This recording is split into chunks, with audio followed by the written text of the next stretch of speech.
Oke, halo teman-teman semua. Assalamualaikum warahmatullahi wabarakatuh. Gimana kabarnya teman-teman semua nih? Semoga sehat-sehat selalu ya. Yang sedang isoman, semoga segera disembuhkan. Dan yang saat ini sehat-sehat, semoga kesehatannya tetap terjaga. Hai Kak Deno Karvi. Ya, selamat datang. Halo.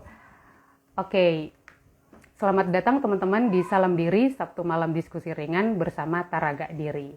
Sekedar informasi, Salam Diri ini merupakan diskusi rutin yang dilakukan oleh Taraga Diri setiap malam minggu jam 8 waktu Indonesia Barat. Ya, yang tentunya akan mengangkat tema mengenai psikologi dan tentu akan memanggil atau mendatangkan narasumber yang kompeten. Oke, saya langsung undang narasumber kita pada malam ini.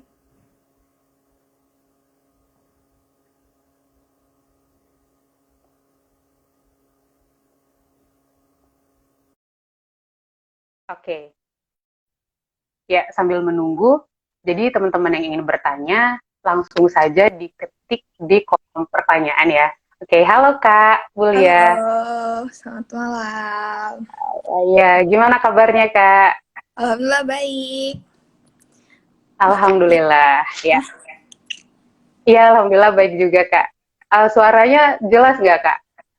jelas banget. Suaraku jelas nggak? Jelas ya. Oke. Jelas Kak, jelas. Oke, teman-teman gimana suara kami berdua jelas nggak? Semoga jelas ya teman-teman. Amin.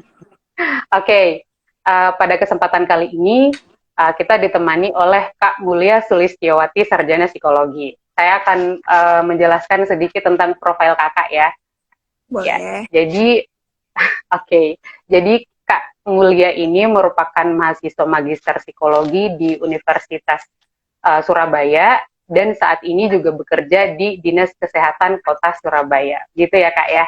Iya, betul. Oke, kali ini kita akan membahas tentang semua berhak sehat mental, saling peduli kesehatan mental sesama pada masa pandemi ini. Gitu. Nah, oke, tanpa berlama-lama lagi, teman-teman, ngomong-ngomong soal kesehatan mental nih, Kak. Kesehatan mental itu sebenarnya apa sih, Kak? Oke, sebelum lanjut ke jawab dari pertanyaan ya, aku mau sapa dulu. Assalamualaikum warahmatullahi wabarakatuh. Selamat malam, salam sejahtera bagi kita semua. Buat teman-teman, terima kasih sudah bergabung untuk meluangkan waktunya. Oke, kita langsung bahas ya tentang kesehatan mental itu apa. Jadi banyak ya definisi teori kesehatan mental itu apa, itu banyak sekali. Cuman kita dapat tarik kesimpulan bahwa kesehatan mental itu adalah tingkah laku yang bisa diterima oleh masyarakat. Jadi pada umumnya sikap kita itu bisa diterima oleh norma-norma di masyarakat. Jadi sehingga ada relasi antara interpersonal dan intersosialnya. Seperti itu. Jadi sehingga individu ini mampu untuk mengembangkan kemampuan-kemampuan yang lebih baik. Jadi sehat mental itu bukan berarti kita tidak punya masalah, bukan berarti kita selalu happy dan terus positif, bukan berarti kita selalu terlihat sempurna, bukan. Tapi sehat mental itu adalah bagaimana kita sadar bahwa kita sedang ada masalah dan bagaimana kita bisa uh, mencari solusi dan menyikapi permasalahan itu sendiri gitu. Oke. Berarti sadar akan apa yang terjadi dalam diri, kemudian berusaha untuk mencari solusinya ya, Kak ya. Betul. Oke. Kemudian uh, sebenarnya kesehatan mental ini seberapa penting sih, Kak? Sangat penting ya, sangat penting karena apa sih pentingnya kayak gitu kan? Kadang orang mengesampingkan ya kesehatan mental, padahal kesehatan mental ini sangat penting gitu. Jadi pentingnya apa untuk meningkatkan kemampuan konsentrasi kita dan fokus kita. Jadi kalau misalnya kita sudah bisa konsentrasi, bisa fokus, kita akan menjadi lebih terarah dalam hal apapun. Nah, kalau ada kesehatan mental seseorang yang mungkin bisa dikatakan kurang baik atau menurun, dia pasti akan merasa susah untuk fokus, susah untuk konsentrasi, seperti itu. Jadi pentingnya kesehatan mental ini adalah pada titiknya, poinnya ada di konsentrasi dan fokus, agar tujuan hidup kita lebih terarah. Seperti itu. Oke. Oke, berarti kesehatan mental ini sangat membantu tujuan hidup kita agar lebih terarah, seperti itu ya, Kak? Iya, betul. Oke.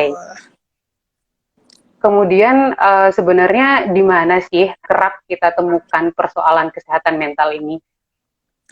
Oke, di mana-mana ya, di sekeliling kita, di lingkungan kita, bahkan mungkin pada diri kita sendiri. Kita bisa menemukan, kadang kita juga harus introspeksi diri kan.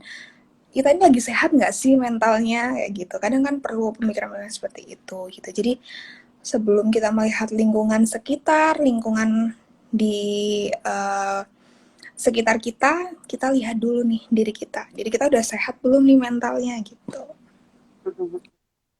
Oke. Berarti kita mulai dari diri sendiri, gitu ya? Iya, betul. Oke, berarti penting banget kesadaran ya teman-teman untuk melihat seberapa sehat kita. Tentu kita perlu sadar bahwa sebenarnya saya ini sehat secara mental atau belum gitu ya. Oke. Kemudian biasanya dalam situasi seperti apa sih Kak kita bisa bertemu dengan kesehatan mental ini gitu? Banyak sekali ya faktornya ketemu dengan kesehatan mental ini. Yang pertama adalah orang-orang yang biasanya punya penyakit tertentu gitu. Terus orang-orang yang mengalami traumatik, entah itu ditinggal oleh seseorang yang disayang, entah itu di kehilangan pekerjaan, nah entah itu terisolasi dalam waktu yang sangat lama gitu. Jadi macam-macam ya bisa kita temuin kesehatan mental yang berkurang atau bermasalah itu di mana gitu. Berarti bisa dimanapun ya, bahkan di lingkungan kerja juga bisa gitu.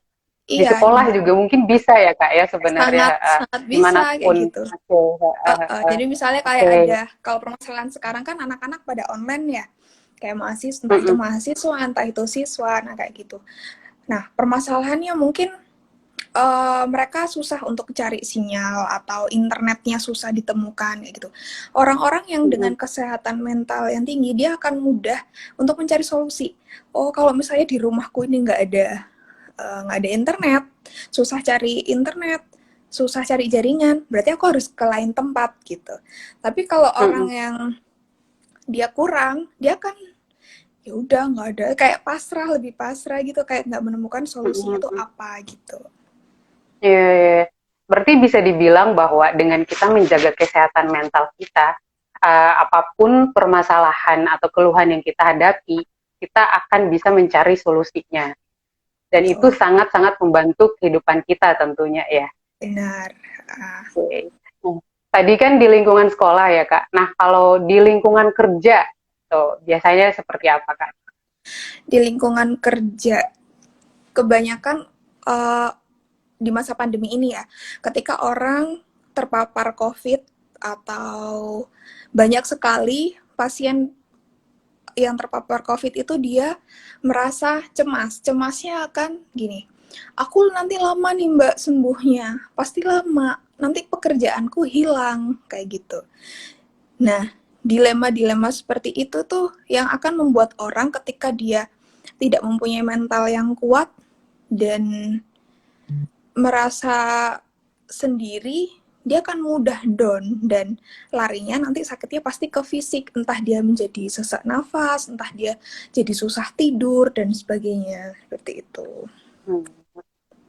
Oke, berarti bisa dibilang bahwa kesehatan mental ini sangat berhubungan juga dengan fisik kita. Benar. Seperti itu ya Kak ya? Benar.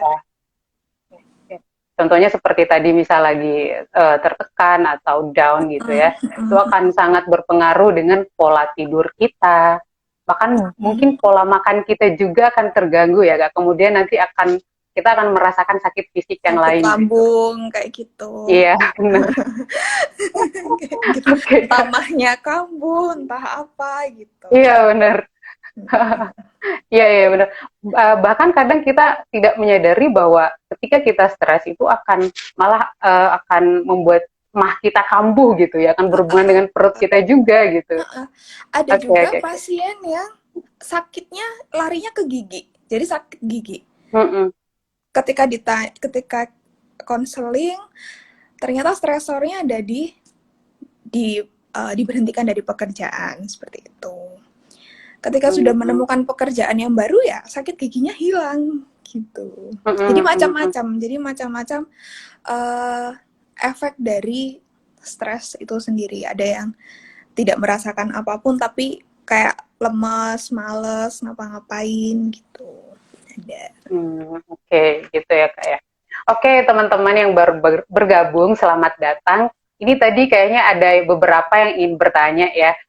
Jadi teman-teman, saya ingatkan kembali bahwa kalau mau bertanya, langsung saja ditulis di kolom itu ada tanda tanyanya di situ ya. Karena kalau kalau teman-teman tulis di kolom komentar, itu bakal tertumpuk sama informasi yang lain juga gitu.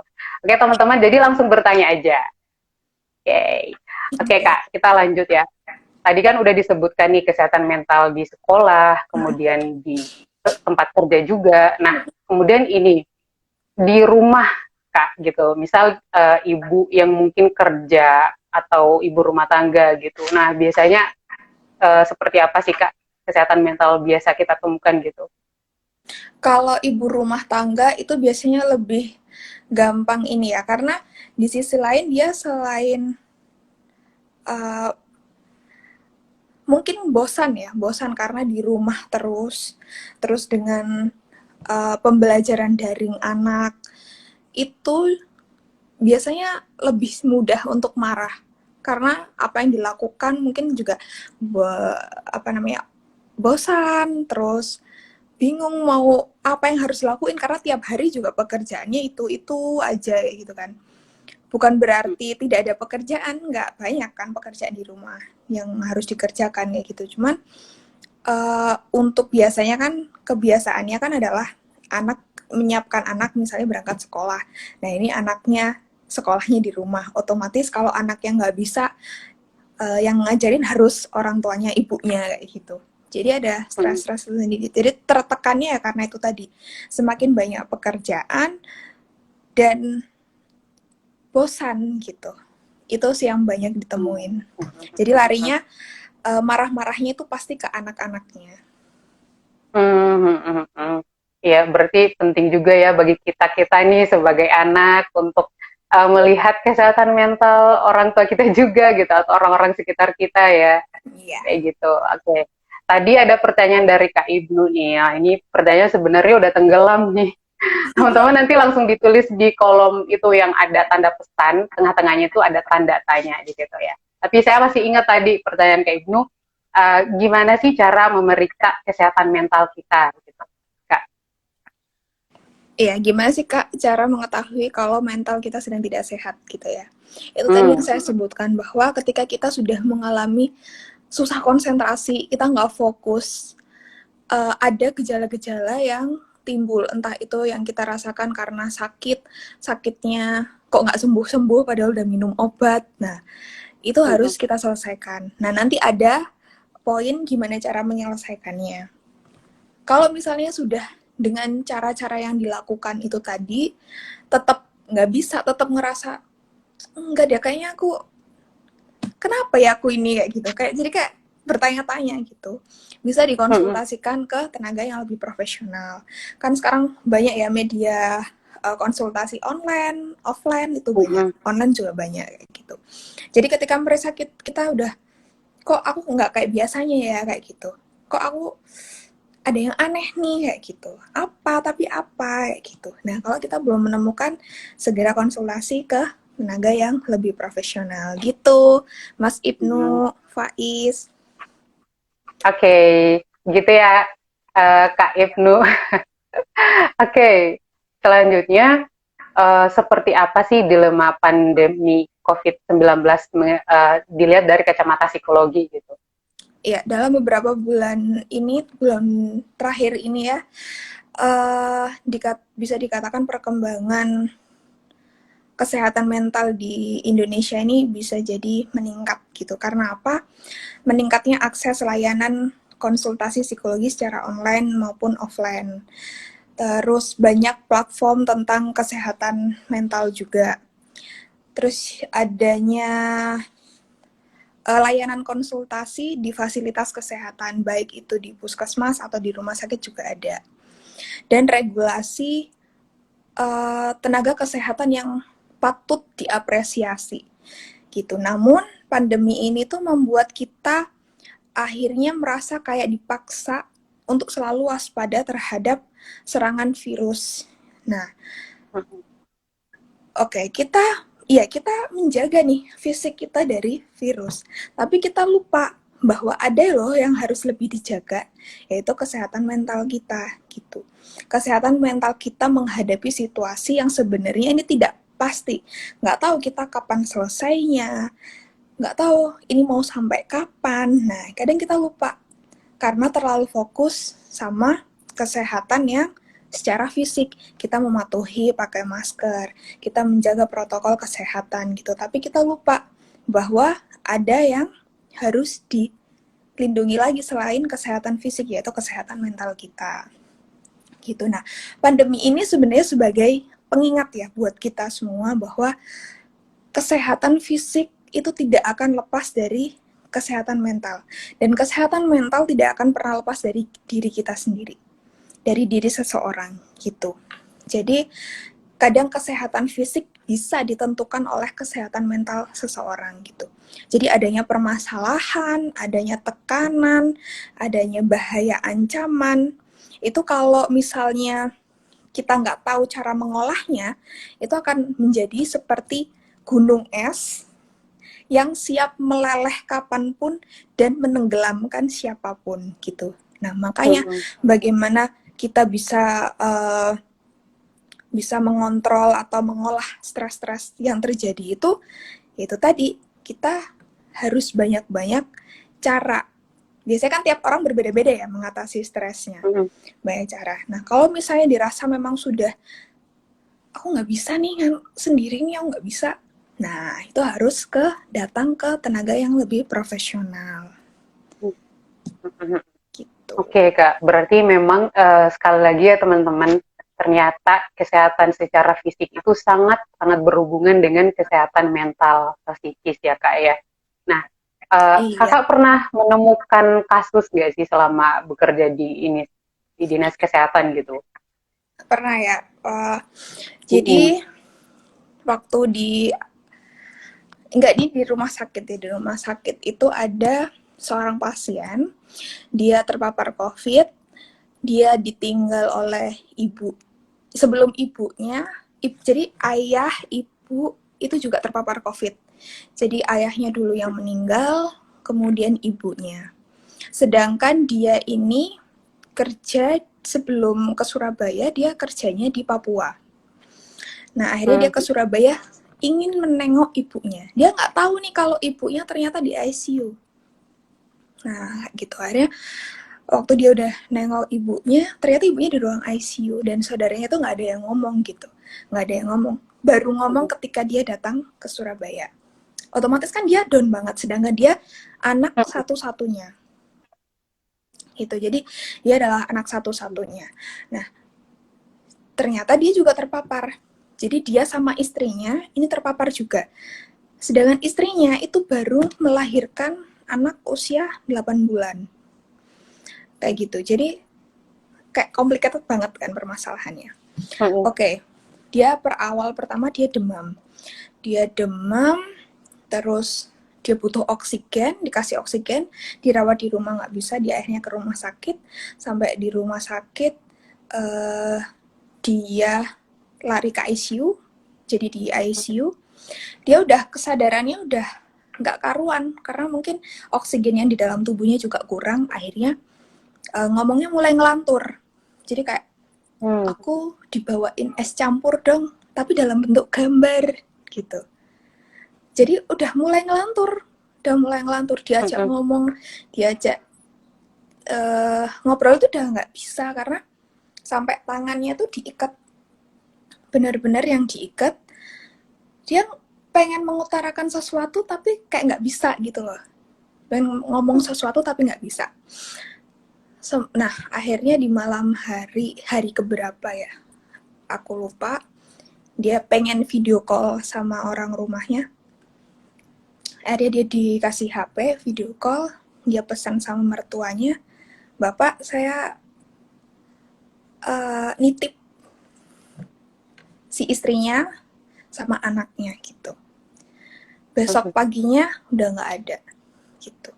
Nah ini permasalahannya adalah makanya kenapa kita bisa diusahakan bisa sharing ya. Maksudnya sharing adalah ketika kita punya masalah jangan terlalu dipendam gitu. Karena kalau itu tadi, kalau sudah seperti gunung es, kita nggak ngerti nih kapan melelehnya, kapan tenggelamnya kayak gitu.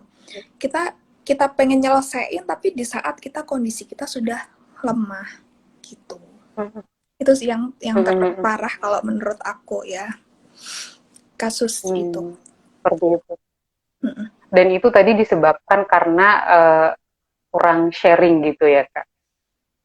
Karena mungkin sebagai kepala rumah tangga, kayak cowok kan kayak harga diri banget gitu ya, atau banget kalau mau cerita nanti dibilang aku lemah atau gimana seperti itu. Jadi nah statement seperti ini tuh yang harusnya dihilangkan, bahwa semua sama, kita sama-sama manusia, kita semua butuh teman untuk cerita seperti itu. Iya, benar sekali. Padahal manfaat sharing ini adalah kita dibantu untuk menguraikan permasalahan kita gitu ya. Kadang kan stuck di pikiran kita, akhirnya kita bingung mau ngapain, solusinya seperti apa. Dengan kita sharing, akhirnya permasalahan kita lebih terurai gitu ya Kak. Apalagi kalau udah terjebak, kita butuh banget nih tenaga profesional yang akan bisa membantu kita menemukan solusi yang lebih tepat dan baik gitu ya Kak ya. Benar. Oke. Selanjutnya, ya Kak. Oke, mungkin gimana Kak? Dilanjutkan Kak? Ya gimana? Lanjutkan aja. Oh ya, oke. Nah, permasalahan psikologi seperti apa aja sih Kak yang sering muncul di masa pandemi ini? Baik pada penderita, keluarga penderita, atau tetangga, kemudian tenaga kesehatan, atau mungkin keluarga tenaga kesehatan juga, dan masyarakat secara umum gitu. Oke, mungkin dari penderita dulu ya. Ya. Kalau dari penderita kebanyakan,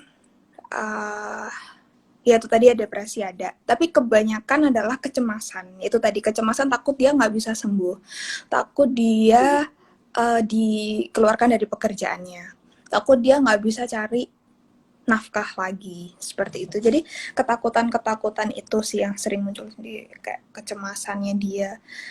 Aku bisa nggak ya melanjutkan hidup setelah pulang dari asrama haji gitu. Asrama haji itu tempat pasien COVID yang tanpa gejala ya. Seperti itu. Jadi itu kalau misalnya itu dari penderita ya. Tapi kalau dari tenaga kesehatan lebih ke stres karena tertekan ya. Tertekan deadline mungkin, terus kerjaan yang ini belum selesai terus datang lagi satu, ini belum selesai datang lagi satu, sehingga akhirnya ada yang burn out juga. Ketika nggak kuat, sakit, terpapar juga. Akhirnya terpapar, gejalanya sesak nafas, terus ya mungkin dengan kondisinya yang sudah lagi tidak kuat, akhirnya banyak yang bergugur gitu. Banyak yang gugur seperti itu. Itu kalau dari tenaga kesehatannya. Terus keluarga nakesnya ya, itu juga kadang kan kita kalau misalnya pulang ke rumah tuh kan harus dalam keadaan bersih ya, dalam keadaan bersih, benar-benar bersih. Kita karena juga nggak mau kan kita menularkan atau membawa virus yang ada pada keluarga di rumah gitu. Makanya sebelum diusahakan di tempat kerja itu sebelum pulang kita mandi, ganti baju, terus baru pulang ke rumah gitu. Seperti itu. Terus kalau untuk masyarakat umum, permasalahan psikologisnya ya stres ya. Stres, tertekan, pekerjaan semakin susah, mencari uang semakin susah, perekonomian juga akhirnya menurun. Seperti itu tuh yang dirasakan masyarakat sih. Jadi pernah waktu itu penyuluhan masker ya, menggunakan masker di di kampung-kampung gitu. Terus intinya kita bilang ya tentang ya biasalah penyuluhan protokol kesehatan, memakai masker dan sebagainya. Terus diam di rumah gitu. Tapi di satu sisi aku lihat, ya Allah, ini bentuknya kos-kosan.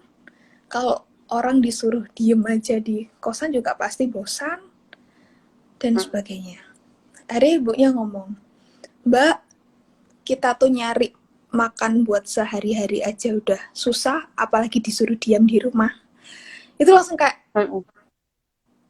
iya, ya, ya mau gimana? Itu dalam hatinya mau gimana lagi gitu. Tapi ya mungkin ini yang terbaik. Tapi kita nggak membatasi mereka dan nggak melarang mereka untuk bekerja, enggak gitu. Tapi ya itu tadi tetap menjaga kesehatan dengan menggunakan masker dan sebagainya gitu. Seperti itu ya Kak ya. Kemudian ini Kak, gimana sih caranya untuk menjaga kesehatan mental kita? Oke, caranya ya, hal-hal apa aja gitu ya yang patut kita beri untuk kesehatan mental. Yang pertama, hargai diri sendiri. Jadi lakukan hal-hal yang membuat kita happy, membuat kita bahagia. Entah itu kita meluangkan waktu dengan cara me time atau pergi ke rumah teman untuk diskusi apa gitu, atau apapun itu lakukan selagi itu membuat kita bahagia.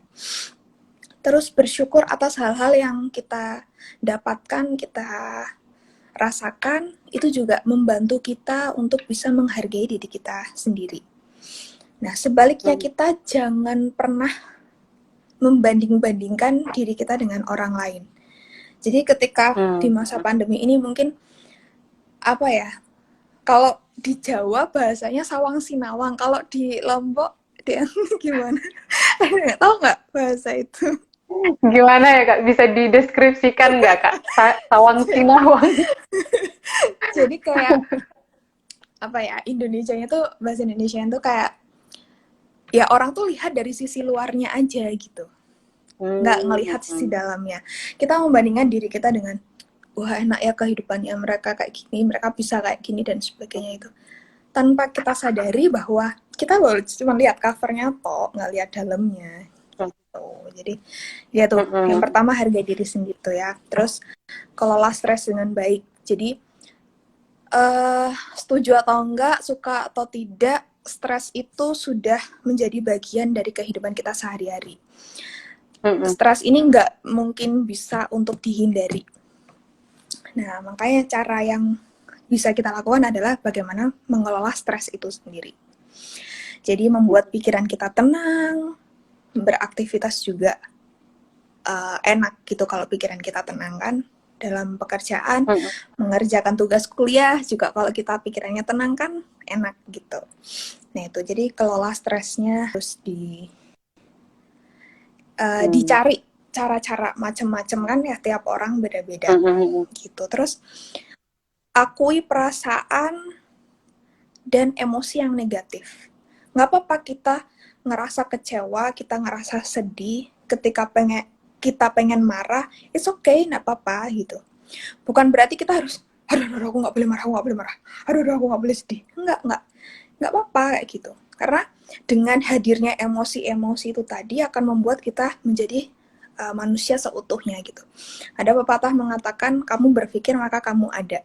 Jadi ketika kita punya masalah, kita berpikir untuk cari solusinya, kita akan tahu ketika kita suatu saat ngadepin masalah seperti ini, bakal kayak gini nih, aku nyelesain yang ngadepinnya.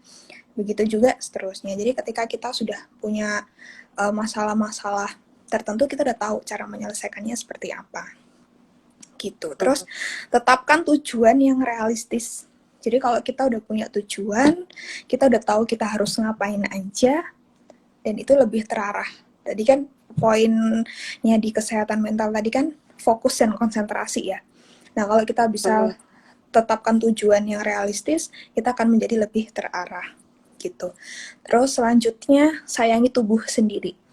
Jadi kita mungkin dengan makan sayuran, buah-buahan, atau air putih yang banyak, olahraga yang teratur, itu juga akan membuat kita merasa sehat ya. Badannya tuh kayak enteng gitu.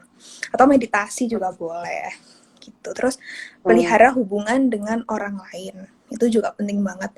Sharing kalau kita lagi ada permasalahan apapun itu. Jadi kayak ibaratnya gelas ya, gelas yang terisi air, kalau semakin penuh kita nggak sharing ke gelas yang satunya kan akan tumpah gitu. Jadi makanya kita perlu banget untuk sharing supaya gelasnya akan berkurang gitu airnya. Nah, terus yang terakhir membantu orang lain gitu. Jadi membantu orang lain ini sangat-sangat bermanfaat ya. Jadi selain buat manfaat buat orang lain juga akan bermanfaat buat diri kita sendiri gitu. Jadi mulai terapkan cara-cara yang saya sebutkan di atas tadi. Kalau memang sudah dilakukan tapi kok nggak ada perubahan ya, kok aku nggak bisa nih kayak yang lakuin cara-cara ini, monggo segera datang ke tenaga yang lebih profesional, entah itu ke psikolog atau psikiater. Nah sekarang kan udah banyak banget media online konsultasi dengan psikolog atau psikiater.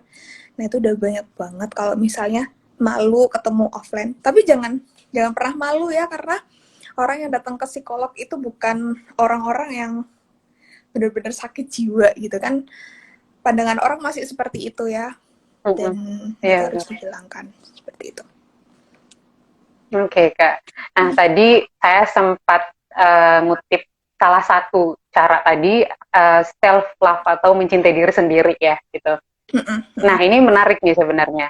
Nah, gimana sih caranya untuk mencintai diri tapi dengan tidak egois? Artinya kita mencintai diri tapi tetap memperhatikan orang-orang sekitar kita juga gitu. Iya, dengan cara menghargai diri kita sendiri. Jadi ketika kita bisa menghargai diri kita sendiri, otomatis kita akan timbul nih rasa empati kita, simpati kita ke orang lain. Dalam hal apa nih contohnya? Kalau supaya nggak egois gitu. Kadang kan ada yang salah paham tentang mencintai diri nih. Misal ketika ada konflik sama orang lain gitu ya, kita cenderung hanya memikirkan diri kita bahwa oh yang saya lakukan benar gitu. Saya tidak menyakiti orang lain gitu. Pada akhirnya tidak ada egonya tidak diturunkan atau mungkin bahkan permintaan maafan itu nggak ada gitu. Bahkan mungkin menganggap bahwa minta maaf itu adalah sebuah kekalahan gitu. Seperti itu kan sebenarnya sudah tanda-tanda egois juga ya sebenarnya gitu. Jadi alih-alih mencintai diri, malah sebenarnya menambah konflik itu gitu. Kayak gitu. Oke, jadi sebelum itu kita ngobrol dulu sama teman yang bersangkutan tadi, bahwa kita lagi merasakan kondisi seperti ini. Jadi yang aku hadapi, yang aku lakukan adalah seperti ini. Kalau misalnya nantinya tersinggung atau seperti apa, yang penting aku udah jelasin nih di awal, karena kondisiku lagi seperti ini. Gitu. Jadi, kita nggak akan menjadi kayak egois karena kita udah jelasin gitu. Kita akan menjadi egois karena kita belum menjelaskan sesuatu ke teman atau siapapun itu yang merasa kita, kok anak ini kayak gini sih, ya kayak gitu. Jadi, kita jelasin dulu bahwa kita mengalami kondisi seperti ini dan ini yang aku lakukan. Iya, benar. Mungkin ada ini juga sih ya Kak, ini sangat berhubungan dengan kita perlu sadar bahwa ada hal-hal yang di luar kendali kita dan ada hal-hal yang bisa kita kendalikan gitu ya. Terutama tadi kan yang penting kita sudah menjelaskan apa, kemudian nanti balik lagi ke orang yang kita jelaskan itu gitu. Iya. Oke. Kemudian ini Kak, sebagai bentuk peduli terhadap sesama gitu ya. Gimana sih caranya untuk menjaga kesehatan mental orang-orang sekitar kita gitu. Baik itu keluarga, tetangga, atau mungkin teman online kita gitu. Oke. Eh, yang pertama, dengarkan dia. Jadi ketika dia bercerita, dengerin aja. Jangan kita langsung ngasih judgement ya. Makanya kak kamu tuh akhirnya dia mundur duluan mau cerita, akhirnya nggak jadi gitu. Makanya dengerin dia dulu, terima dia apa adanya, terus beri dia respon yang positif. Dalam artian contohnya ya, contoh misalnya kayak di lingkungan keluarga, anak sama ibu gitu, anaknya baru mau cerita, Ma aku nggak bisa nih ngerjain PR, mamanya udah karena udah sibuk tadi ngerjain marah-marah duluan, makanya kamu tuh harus belajar di Google kan bisa, nah akhirnya dia aduh kok kayak gini ya, akhirnya nggak jadi cerita, akhirnya membuat anak tidak terbuka lagi gitu. Jadi terima apa adanya, dengarkan dia berkeluh kesah, lalu berikan respon yang positif seperti itu. Berarti mendengarkan. Intinya kita Iya, perlu melatih diri untuk mendengarkan orang lain mendengarkan. juga gitu ya. Iya. Nah, ini sebenarnya mendengarkan ini apa ya, agak susah juga ya Kak sebenarnya, karena kadang kita tuh cenderung ingin banyak berbicara. Ya kan, misal kita punya permasalahan, kita cenderung ingin banyak bicara, padahal orang yang mendatangi kita itu kadang hanya ingin untuk didengarkan gitu ya. Iya, Seperti itu betul. gitu. Nah, uh, gimana Kak? Ya, gimana? Enggak Kak, Kak tadi. Apa terus? Oh ya oke. Mungkin ini Kak ada tips gak sih biar kita tuh menjadi seorang pendengar yang baik gitu kepada orang-orang sekitar kita? Lebih peka ya, lebih peka. Jadi kadang kita mungkin gini, ketika permasalahannya itu aja yang dia ceritain, kadang kita juga bosen. Padahal, nah, kita langsung tanyain, kamu cerita butuh apa? Solusi, butuh didengarkan, atau butuh apa? Di awal udah ditanyain gitu dulu. Kalau didengarkan ya udah. Kalau misalnya dia butuh solusi, ya kita kasih ini kita. Cuman kalau latihan untuk mendengarkan ya kita harus sering-sering melatih kesabaran ya, melatih kesabaran kita dan melatih kepekaan kita juga. Dan sering-sering mendengarkan keluh kesah atau apapun itu dari teman-teman kita gitu. Nggak mudah memang jadi pendengar yang baik, tapi berusaha menjadi pendengar yang baik juga nggak salah gitu.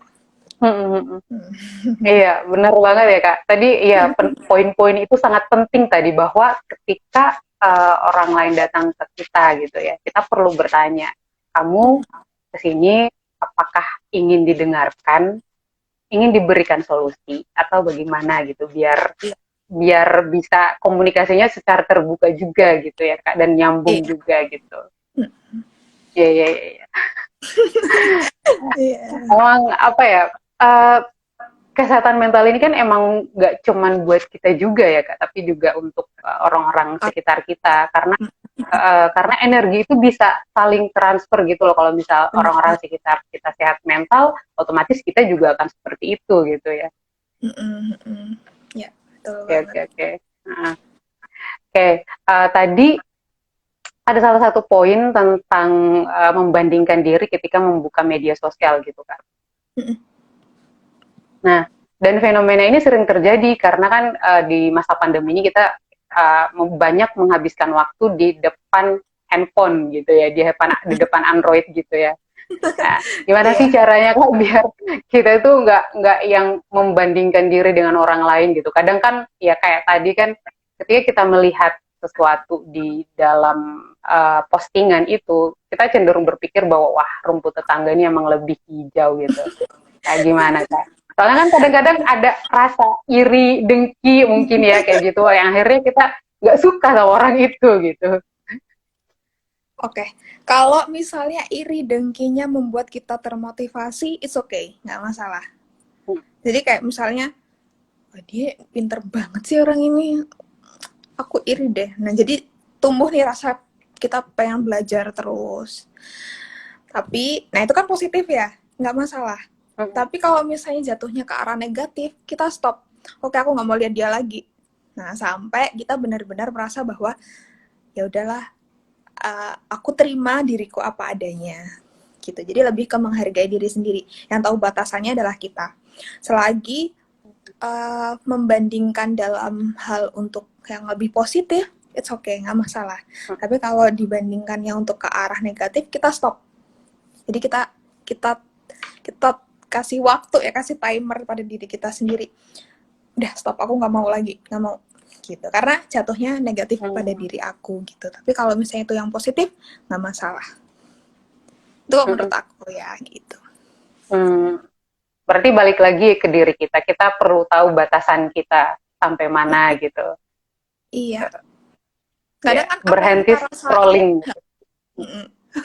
apa yang kita rasain kan beda ya sama orang. Kadang ngelihat kayak gitu aja biasa aja, tapi bagi orang lain enggak deh, kayak ini nggak biasa gitu ya. Makanya kembali lagi pada diri kita yang bisa melakukan stop untuk tidak sampai terjadi ke arah yang negatif, ya kita stop gitu. Tapi kalau misalnya untuk arah positif kita termotivasi, ya nggak masalah gitu. Oke. Ya, kita perlu tahu memang batasan kita sampai mana untuk menggunakan media sosial karena itu sangat berpengaruh dengan Iya. kesehatan mental kita juga ya. Makanya tadi Tanpa kita sadari kadang-kadang. iya, Iya, Kak. makanya kita harus tahu dulu nih kelebihan kita tuh apa, kekurangan kita tuh apa gitu. Terus kalau kita udah tahu, kita udah sadar, nah kita perbaikin gitu lah. Kalau misalnya kekurangannya apa gitu. Oke. Kemudian ini Kak, ada beberapa fenomena yang kita nonton berita tuh ada yang tetangganya tiba-tiba meninggal karena isoman gitu ya. Nah, itu bahkan orang-orang sekitarnya nggak tahu gitu bahwa ternyata lagi isoman, terus nggak tahu apa-apa gitu. Nah, berarti kan itu kurang informasi dan salah satu ketidakpedulian juga nggak sih Kak? Kita bukan berarti kita tidak peduli ketika tetangga itu tidak share apa yang dia rasakan. Ya, tapi kalau misalnya nih tetangga ini dia punya warung, terus warungnya tutup berhari-hari gitu. Kita ke rumahnya, datang atau tanya, atau misalnya kalau punya nomor HP-nya kita telepon kayak gitu. Nah, itu adalah memberikan apa ya, simpati gitu. Jadi secara nggak langsung kita udah peka nih kalau orang ini nggak mungkin nih kalau nggak kenapa-napa, pasti dia kenapa-napa gitu. Makanya kita cari tahu sendiri gitu. Karena kalau dari omongan-omongan orang kan kadang suka belum tentu itu benar ya. Makanya kita cari kebenaran itu sendiri gitu. Dan itu adalah bentuk kepedulian kita juga gitu. Oke. Kemudian gimana sih Kak caranya untuk memberikan support kepada mungkin ada tetangga atau mungkin kerabat jauh yang sedang isoman atau mengalami COVID gitu?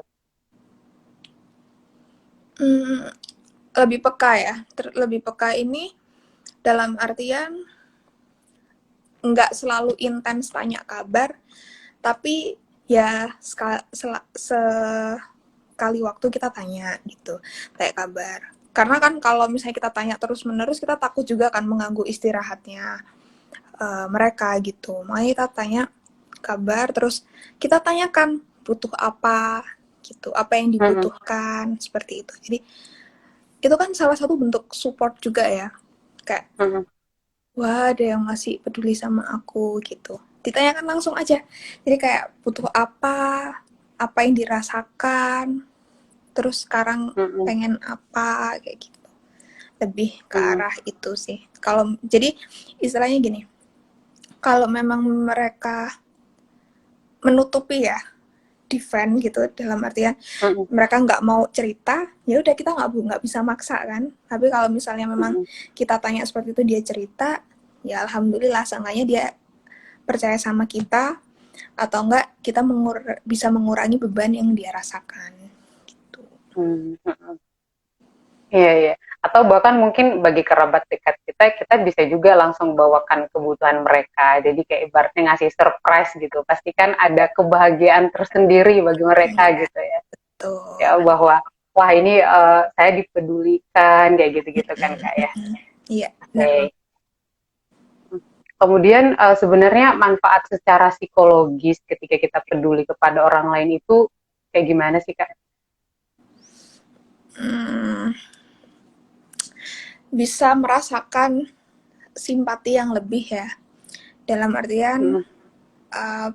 banyaknya kasus pandemi ini, ketika kita bisa bersimpati lebih ke orang-orang atau tetangga-tetangga kita yang terpapar, itu akan lebih terasa kekeluargaannya. Seperti itu. Yang pertama. Yang kedua, kita bisa menghilangkan stres juga. Entah itu baik dari kita sendiri maupun dari orang lain. Kita merasa nyaman ketika kita berbagi, entah itu berbagi dalam segi hal apapun ya. Dan orang yang menerima itu juga akan sangat-sangat merasa berterima kasih gitu. Jadi itu tadi menghilangkan stres. Terus manfaatnya juga kita bisa lebih peka dan bisa bersimpati yang lebih. Jadi rasa peduli itu memang seharusnya dilakukan ya, dapat dilakukan dimanapun dan kapanpun. Karena meskipun orang yang tidak kita kenal pun kadang butuh bantuan kita kayak gitu. Misalnya kayak di jalan-jalan yang kayak jual koran atau jual makanan-makanan kayak donat atau apapun yang kecil-kecil itu. Nah, itu kan juga kalau kita misalnya uh, membelinya kan kita juga bisa membantu orang tersebut gitu untuk melanjutkan untuk bisa hidup yang lebih lama dan sebagainya gitu. Oke. Yang manfaatnya banyak juga ya Kak ya, dan itu bahkan sebenarnya malah membuat kita menjadi lebih baik dan kesehatan mental kita juga terjaga gitu. Iya benar banget. Oke, Oke, Kak. Kemudian mengenai rasa peduli terhadap sesama dengan menggunakan media sosial gitu. Nah, ya kita tahu bahwa kita semua banyak menghabiskan waktu di depan layar gitu kan, di laptop ataupun di HP gitu. Kita membuka media sosial gitu. Nah, uh, ada nggak sih Kak tipsnya kira-kira bagaimana caranya untuk menggunakan media sosial secara sehat dan itu juga akan bermanfaat bagi diri dan kepada orang lain yang membaca postingan atau tulisan kita gitu. Oke. Kita memilah-milah ya. Tapi gini, kadang kita sudah memilah-milah, tapi menurut orang lain ini postingannya kayak gini banget sih. Kita nggak usah terlalu memikirkan itu. Yang penting kita punya tujuannya. Tujuan apa memposting atau kadang orang ya udah sih terserah orang ini story aku ya, namanya juga story cerita kayak gitu ini terserah aku gitu deh. Kalau orang yang bodoh amat kan kayak gitu ya biasanya. Ya kita bisa memilah-milah sih. Jadi sumber informasi mana yang benar-benar media itu tuh bisa kita percaya, misalnya memang bisa percaya ya kita ikutin. Tapi kalau misalnya di sekiranya ini kayaknya ini nggak bisa deh kita percaya, ya kita stop gitu. Oke, itu dalam menggunakan media sosial. Gitu ya. Kemudian mungkin ada tambahan juga sih bahwa mungkin kita lebih filter juga apa yang kita upload gitu ya Kak, yang sekiranya orang lain membaca tuh bisa tenang juga dan nggak yang berpikir yang enggak dan malah merusak Iya. kesehatan mental juga gitu ya Kak ya. Oke, Biasanya oke, kan di oke. grup-grup WhatsApp keluarga gitu suka ada ini isu ini langsung keluar dipercaya. Iya, iya, Nah kita iya, nggak bisa iya. nih langsung Iya. ngobrol ke keluarga. Kalau misalnya kita tahu ya bahwa itu nggak benar ya kita kasih tahu bahwa ini infonya belum valid nih jangan langsung dipercaya gitu biar juga keluarga akhirnya tenang gitu. Ya, benar sekali. Jadi banyak sekali yang sering share berita yang hoax gitu ya di dalam grup-grup keluarga di WA gitu. Iya. Iya. Dan malah Dan aku kadang-kadang nggak peduli juga. kadang kan orang tua ya, Benar. orang tua yang ya kayak misalnya orang tua aku gitu kan, langsung aja percaya karena ya kesehariannya ya mungkin karena gadget terus ya HP terus ada berita apa langsung percaya berita apa langsung percaya gitu, jadi ada kita Mm-mm. filterin kayak enggak Iya. ini nggak benar nggak valid jangan dipercaya dulu gitu, jadi kita kayak menahan Mm-mm. gitu. Iya benar. Ya, dan kita tidak bisa menyalahkan mereka juga bahwa kenapa sih mereka menerima informasi mentah-mentah tanpa filter gitu. Karena bahkan di generasi kita pun ini ya banyak juga yang dengan mudah menerima berita hoax ini tadi gitu. Jadi ketika kita sadar ya perlu sekali kita memberikan penjelasan bahwa ini nggak benar gitu. Ya, Iya. karena ada juga yang termakan hoax sampai sakit juga ya kak ya, Nah dan itu. bahkan nggak percaya sama, ya kayak nggak percaya lah sama COVID ini, ternyata wah ini nggak bener nih kayak gitu kan. Iya. Gitu ya kak. Oke kak, kakak punya pengalaman lagi nggak sih selama kerja di ini, di dinas kesehatan gitu, terutama di asrama haji? Apa ya? Kalau di asrama haji itu sebulan 2 kali. Selebihnya ditugasinya di puskesmas atau kalau ada vaksin massal ya ikut. Ini selama pandemi ya. Kalau selama pandemi ini. Kalau sebelum pandemi kegiatanku penyuluhan di kayak posyandu gitu tentang apapun itu. Jadi kayak udah ada temanya gitu per bulan. Jadi awal-awal kerja itu lebih ke mengarahkan bahwa di ke psikolog itu, ke tenaga psikologi atau psikolog itu bukan orang-orang yang memiliki gangguan jiwa saja. Nah, kan waktu itu sasarannya posyandu balita. Misal nih Bu, apa namanya, anaknya terlambat bicara. Nah, itu bisa nih kita konselingkan. Kenapa? Kayak gitu. Itu bisa. Jadi lebih ke penyuluhan bahwa tidak semua orang yang datang ke psikolog atau psikiater atau konselor itu orang-orang yang sakit jiwa. Nah, seperti itu. Yaitu. Terus kalau di asrama haji, jadi sistemnya itu ada 2 tempat ya. Ada yang ditempatkan di IGD, ada yang ditempatkan di poli kesehatannya. Kalau di IGD-nya ya ketika ada pasien, kita lakukan KIE ya, lakukan ya tanya jawab. Terus kalau misalnya mereka memang benar-benar lagi down ya kita kasih motivasi dan sebagainya. Kalau misalnya yang di poli kesehatan itu kan rata-rata orang ngantri minta obat ya.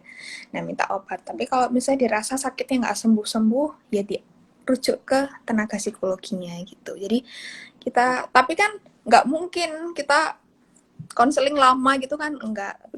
Karena jumlahnya juga banyak kan. Jadi ya sebatas memotivasi dan apa yang harus dia lakukan terhadap permasalahannya itu. Gitu sih. Oke, berarti lebih ke memberikan penyuluhan dan edukasi kepada masyarakat yang datang bahwa ke psikolog atau psikiater atau konselor itu bukan berarti kita sedang mengalami gangguan jiwa gitu. Kayak gitu ya kak ya. Iya. Okay. Ini sebenarnya tema kesehatan mental ini menarik sekali gitu ya kak. Karena banyak juga masyarakat yang belum sadar akan kesehatan mental ini gitu. Iya, nah ada juga yang lucu datang ke mau konseling, tapi marah-marah. Dia bilang, saya maunya dapat kerjaan, nggak butuh apa-apa. Tapi datangnya ke kita gitu, lah kita yang bingung mau dapat kerjaan tapi ke kita gitu. Ya kalau misalnya memang solusinya dapat kerjaan ya cari kerja. Iya. Marah-marah gitu. Ya lucu. Mungkin hanya ingin sekedar meluapkan emosi kali ya kak, bingung mau meluapkan di mana Iya, gitu. akhirnya aku giniin, oke Bapak duduk, tenang, yuk tarik nafas, keluarin, yuk tenang. Gitu, akhirnya kita lakukan kayak gitu. Iya, iya, iya, iya. Dan itu bahkan sangat membantu ya, Kak, ya. Iya, akhirnya dia cerita kan apa Hmm. yang dialami, apa yang dirasakan. Akhirnya dia cerita yang tadinya saya tuh nggak tahu kenapa. Terus oke, tenang, yuk tarik nafas, keluarin. Kayak gitu. Iya, iya, oke, oke, oke. Iya, berarti segitu pentingnya ya sebenarnya ya kesehatan mental ini dijaga gitu ya. Karena kesehatan mental ini akan sangat membantu kita dalam kehidupan sehari-hari. Terutama Benar. ketika kita sudah mulai merasa nggak konsentrasi dan bahkan mungkin kehilangan arah dan lupa akan tujuan kita sebenarnya apa gitu. Nah, Iya, itu berarti kita itu tanda-tandanya kita sudah butuh nih untuk mungkin meluapkan apa yang kita pikirkan ke tenaga profesional atau ke yang ahli gitu ya Kak. benar, Seperti benar itu. banget. Mm-mm. Kemudian dengan kita menjaga kesehatan mental kita dan orang lain, tentu itu akan sangat bermanfaat sekali gitu ya kepada semua orang juga gitu. Oke. Iya, Nih Kak, ada closing statement nggak Kak? Ini buat teman-teman pendengar Taraga Diri nih. iya. Nggak kerasa ya sejam. Iya, Udah 4 menit lagi. iya. Oke. Sebelumnya mau ngucapin terima kasih banyak buat teman-teman Taraga Diri yang super luar biasa. Berbagi ilmu setiap minggu, luar biasa sekali ya. Patut Ya kita Kak, apresiasi. Dan Alhamdulillah. ya alhamdulillah sekali. Ini bentuk kepedulian kita terhadap sesama ya. Jadi sharing, kita punya wawasan baru dan sebagainya. Tuh. Terima kasih juga Mm. sudah mempercayakan saya untuk bergabung, maksudnya bergabung sebagai teman cerita gitu ya, teman sharing di Taraga Diri malam ini ya. Terima kasih juga buat Ya Kak. teman-teman yang sudah bergabung, sudah meluangkan waktunya. Terima kasih, semoga ini bermanfaat buat kita semua. Dan terima kasih juga kita sudah menjaga kesehatan mental kita. Saya yakin orang-orang yang di sini orang-orang yang sehat mental semua ya. Amin. Oke, Amin. closing statement ya. Kesehatan bukan hanya tentang apa yang kita makan, tapi tentang apa yang kita rasakan. Jadi jadikan kesehatan mental itu sebagai prioritas. It's okay not to be okay. Gitu. Sekian dari Hmm. saya. Oke, wah luar biasa sekali ya closing statementnya. Terima kasih banyak ya Kak Mulia sudah menemani pada malam ini dan sudah sharing ilmu tentang Sama-sama. kesehatan mental juga, sharing tentang pengalamannya juga. Semoga Kakak sehat-sehat selalu dan teman-teman pendengar Taraga Diri juga sehat-sehat selalu. Oke, Amin, amin. Oke ya Kak. Sampai jumpa di lain waktu. Semoga kita ada kesempatan lagi untuk ngobrol-ngobrol lagi soal mungkin tema yang berhubungan dengan psikologi, tapi dalam topik yang lain gitu ya Kak. Oke Oke, Kak, siap. terima Ya, terima kasih. kasih. Ya, Assalamualaikum. Assalamualaikum. Ya oke teman-teman, sampai jumpa di lain waktu. Jangan lupa saksikan terus Taraga Diri setiap malam minggu jam 8 waktu Indonesia Barat. Ingat waktu Indonesia Barat jam 8. Bye-bye. Assalamualaikum Baik, terima warahmatullahi kasih. wabarakatuh. Ya. Waalaikumsalam.